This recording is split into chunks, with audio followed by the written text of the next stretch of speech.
Okay, guys, hey, I want to give you a little bit of just something to think about over the weekend. And this idea of perfection and how to break us down from that, how to be happy with what you have, and how to make more of what you feel like you're lacking in. So here's the thing, and I think this is comforting for me at least, is that the Bible is not full of perfect people who got it right or could follow rules or regulations. The Bible is story after story after story of broken people, of people who got it wrong, who are imperfect, who were shy, angry, kept running away, killing people, different stuff like that. And for some reason in this time of day, we feel like people need to be perfect. And I think that's something that's brought on by the schools of this idea of being like a straight A student in everything. But here's the thing is you're just relying on you. So I think a good example of this that I want to pull from is imagine if you walked in with your teachers, just a class, and I said, hey, we're going to have a pop quiz. And you're like, oh crap, I haven't studied, nothing. And the first half of the test is your subject that you love the most. For me, that's science. So I'm just going to use that for example. Yay, science. I can probably get every single one of those right. I'm just really good at science. That's my strength. Then let's say, though, that the second part of it is what you're horrible at. Like what you could maybe get one or two answers right. For me, that would be grammar. I am horrible at grammar. So let's say he said the first half you have to take on your own. I'm like, that's fine. I got this covered. But on the second half, what if I didn't have any help, I'd still only be just maybe passing if I could get lucky on a couple, but I wouldn't know the actual answers. But what if God then said, okay, you're allowed to pick one other person to help you? Then I'm getting closer to an A. Then what if he said, okay, actually, wherever your weakness is or this, you can go find somebody else who is good in that section. So if I picked up somebody who is super good at grammar, see those words, super good? Yes, that's why. That's why I said I'm bad at grammar and spelling and just English in general. So now I have closer to getting an A. And that's what God wants to do for you. He's given you your strengths for a reason, and that's good. But he wants to round you out where he's going to work in your weakness. And sometimes you're going to get that A+ and you get it all correct. Other times, it's not going to be that way. It's just going to be partial to that because that's where you need to be. And also, people tend to tell you whether you've experienced a miracle or not, or if you're sitting or if God's in your life or not. Other people try and tell us that. But here's something I want to remind you of as well. Is in the Bible, when people were healed or helped or miracles, God and Jesus did it in many different ways, in many different forms. And it was all different. And guess what? Especially the story of Moses, if you want to go check that out. Those people whined and complained every day, like, we have no food. I'll give you manna. Okay, we want meat. Okay, I'll give you like these quail. Okay, then it's like, well, we want to do this and we want that. And God's like, oh, okay. And you weren't just hearing people just sitting around and praising God all day. That's not what they were doing. And we're like that too. And so this new age idea of positivity is completely wrong. Because a lot of these people are what you're working through is you are not supposed to be happy every single day in every single moment. That's not it. Do you have to grow something from it and turn it into? That's like God giving each one of us, like the story in the Bible where we each get, like he gave his servants money. Two of them, one went and invested it and made some money. One got a little of a small profit on it, and the other one buried it under the ground because he was worried he was going to lose it. And then Jesus went to him and said, you wicked person. And the other ones he commended and gave them more.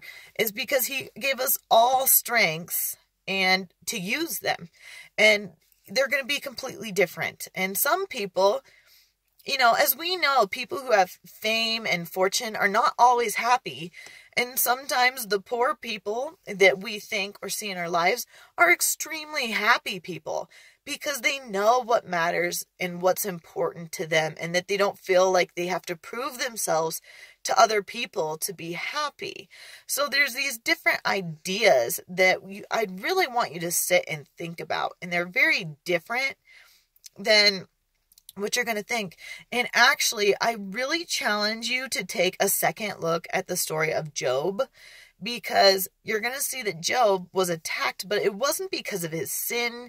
It wasn't because of anything that was going on in his life. It's that God had to wager against Satan to say, this man can do this. And sometimes that's what you're going through. It's not that you did something wrong. It's not that you're a sinner. It's that life happens to all of us. What you're supposed to do, and getting really into positivity, is within your heart. It's that you're going to make something happen out of this. You're not in control about a bus hitting you. You're not in control of the weather. You're not in control of where you were born. You're not in control of your height. But that does not give you an excuse to not figure out what you need to do in your life to have a very full life. And that's something that I think is more important.